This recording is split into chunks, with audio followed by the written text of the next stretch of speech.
Abdel Fattah al-Musa, the ECOWAS Commissioner for Political Affairs, Peace and Security, who kindly agreed to host this event with us today. I also want to express my appreciation for my wonderful colleagues in our regional program for Africa that have worked very hard to put this event together. I want to thank our regional director, Dr. Roba Sharamo, Maurice Engelegele, and all the other hardworking colleagues that always make me proud. Roba has asked me to convey his greetings to all of you. Unfortunately, he could not join us here today due to some health issues, and I wish him a speedy recovery.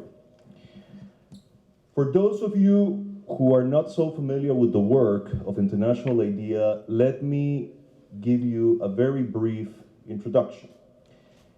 IDEA is an intergovernmental organization with 34 member states from all over the world, including 8 African countries.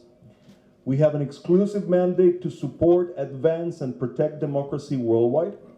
Our headquarters are in Stockholm, Sweden, but we have some 20 offices around the world, including one of our newest offices here in Abuja, where we are very pleased to be leading a multi-year program to support the government of Nigeria's effort to strengthen the rule of law and fight corruption. For 28 years now, International IDEA has developed expertise on issues related to constitution building, elections, political participation and representation, gender and inclusion, and more recently, the assessment of democratic performance. The Institute is well known for combining comparative knowledge production with technical assistance on the ground. We also play a growing role as a convener of political dialogues, offering a platform and acting as a neutral broker on key challenges for democracy at country, regional, and global levels. In these diverse and intersecting capacities, we work in some 60 countries worldwide, many of them in Africa. Indeed, the greatest concentration of our work is in Africa. I'm telling you all this because this retreat is a prime example of International IDEA's diverse contributions, generating and sharing knowledge, supporting learning and capacity development, and convening substantive dialogues, all with a focus on policy relevance.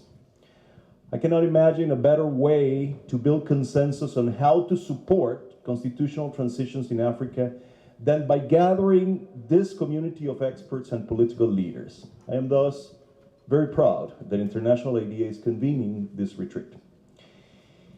In what is left of my introductory remarks, I want to do 3 things. First, I will reflect on the global and African context informed by International IDEA's latest data and analysis. Second, I will underscore the importance of inclusive approaches at this crucial time for democracy, especially in transitional environments. And third, I will highlight the outcomes and next steps that I hope will follow this retreat. As I mentioned earlier, one of International IDEA's core areas of work is assessing how democracy is faring around the world. Our signature publication, the Global State of Democracy Report, assesses democratic performance in 173 countries based on a comprehensive set of quantitative and qualitative indicators. The latest iteration of the report will be launched next week on November the 2nd. And I'll take this opportunity to share with you a few highlights of the report that is about to come out. The key finding emanating from the report is one that won't surprise you. This is a challenging time for democracy globally. In fact, our data shows that this is the 6th consecutive year of democratic deterioration globally, the longest such sequence since our record started in 1975. Over 2/3 of the world's population now lives in non-democratic regimes or in countries where democracy is visibly in retreat. Our report documents the considerable pressures faced by democratic governments everywhere. Rising populism, declining trust in institutions, runaway polarization, unmet social expectations, pressing environmental challenges, and an increasingly toxic information environment. In many places, democracy hangs on by a thread. Often, it is surviving only thanks to a diverse set of countervailing institutions. These countervailing institutions include not just the traditional checks and balances of democratic governance, like parliaments and judges, but also other increasingly important actors like human rights commissioners, independent oversight bodies, electoral authorities, civil society organizations, credible media outlets, and supranational bodies committed to defending democracy. At their best, all these countervailing forces are able to keep executives and other political actors in check, thereby protecting democracy. All these complex forces are at play in Africa. We document in our report the visible rise of unconstitutional changes of government, particularly in West Africa, the increase in violence in so many places in the continent, including in tragical fashion in Sudan, and the problematic presence everywhere of an increasingly naked geopolitical competition and of widespread dissatisfaction with the workings of democracy. Yet, amidst this forbidding landscape, we also identify reasons for hope. We see it in the landmark elections in the Gambia, Zambia, Malawi, and Kenya, and in the initial signs of progress in the fight against corruption that our measurements are detecting in many places in the continent for the first time. We also see resilient institutions, including electoral management bodies and judiciaries in places like Kenya and Ghana, bravely standing up for their independence and their ability to carry out their work and safeguard the most fundamental democratic rights. Perhaps more importantly, Africa offers Exhibit A of the single most important story that emerges from our report: the vibrancy of civic engagement as the healthiest element in the workings of democracy. We see this all over the world, but particularly in Africa. The top 50 countries in the world in terms of the strength of civic and electoral participation include 9 African countries, the likes of Sierra Leone, Ghana, South Africa, Zambia, and others. We find bastions of civic participation even in countries where other indicators show a dire situation for democracy. More than in most places in the world, the energy to renew the democratic project, to make it live up to the expectations that are being unmet, lies with citizens and social movements much more than with politicians and formal representative institutions. People in Africa are willing to participate in the public arena, to make their voices heard and stand up for their rights. Because in the end, according to figures from Afrobarometer, 70% of Africans prefer to live in democracies. They support democracy even though democracy may not be supporting them. The fate of democracy rides on the ability of political systems to include in decision-making those voices that want and need to be heard. And that brings me to the second part of my remarks and to the subject matter of our discussion: inclusive constitutional transitions. Democracy is many things, but at its heart, it is a system to distribute power as widely as possible. Democracy's inclusive distribution of power relative to other systems gives it its greatest potential for good ideas to flourish and the greatest security against bad ones to take root.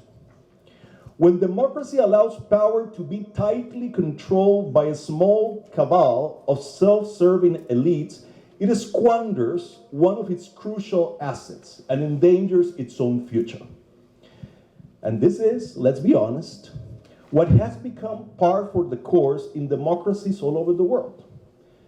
And here, let me share a personal reflection that fills me with despair.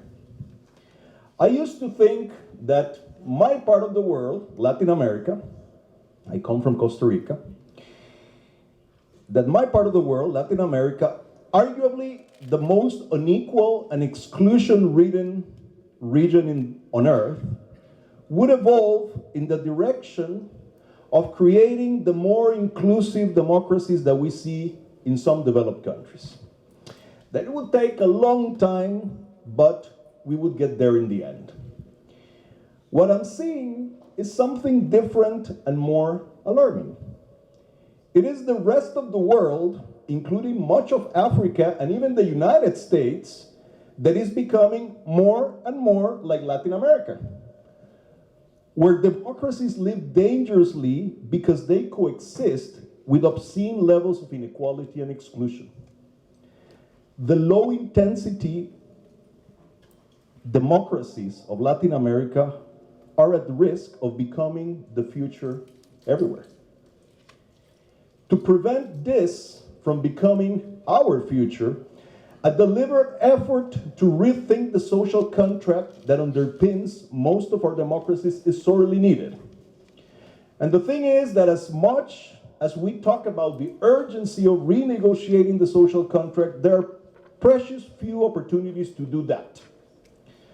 Constitutional transitions offer such opportunities, but they are fraught with risks.